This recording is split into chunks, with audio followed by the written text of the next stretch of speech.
From New York, Republican Nassau County legislator John Ferretti joins us tonight. John, good to have you with us.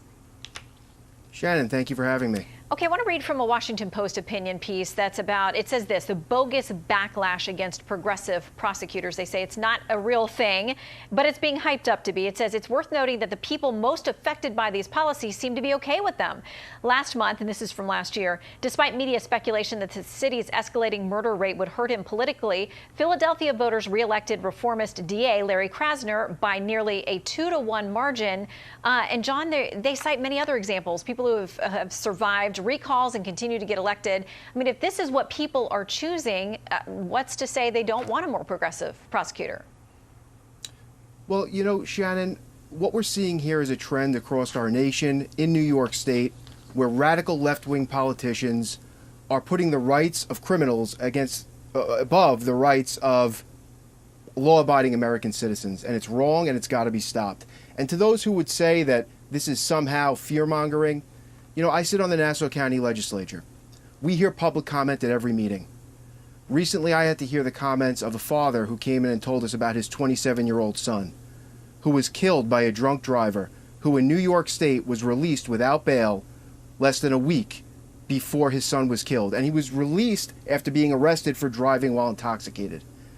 If even one parent has to be faced with the loss of their child, that's one too many when that person should have been held behind bars. Mm-hmm. So we are going to continue in Nassau County to work with our new county executive, Bruce Blakeman, to fight bail reform in New York State every step of the way until it's completely overturned.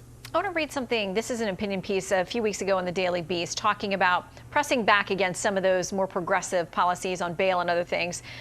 They say this on the headline, and they're talking about the Manhattan DA. They say the racist wasted no time smearing Manhattan's first black DA. It says the collateral consequences of prosecutions are far-reaching and often life-altering in the most negative ways for anyone who faces charges, and it's mostly poor people of color who in fact face them and pay the highest costs. So they say these progressive moves are about trying to right some systemic wrongs. So how do you respond to that? Well, you know, the main duty of a district attorney is to prosecute criminals.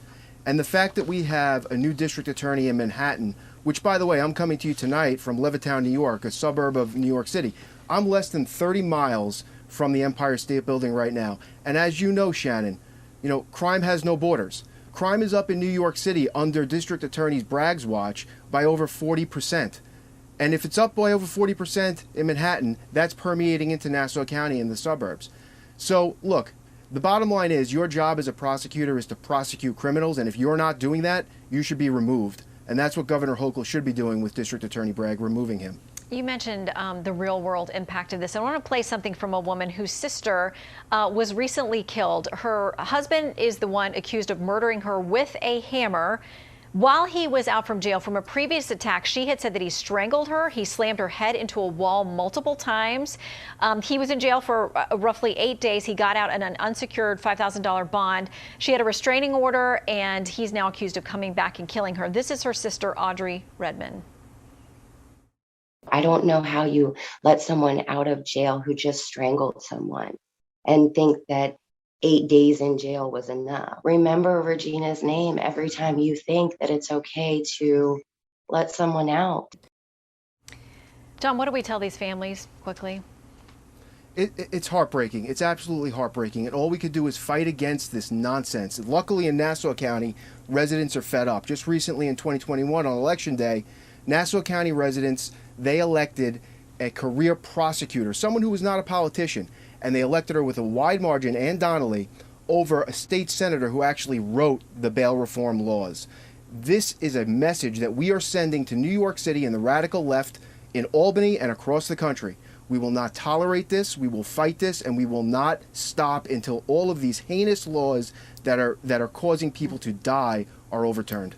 Well, you know, as we said, listen, freedom to vote in this country is a beautiful, amazing thing. Get informed, know what these prosecutors and potential prosecutors are all about, and then the voters have chosen. It's up to them. John, thank you very much for your time.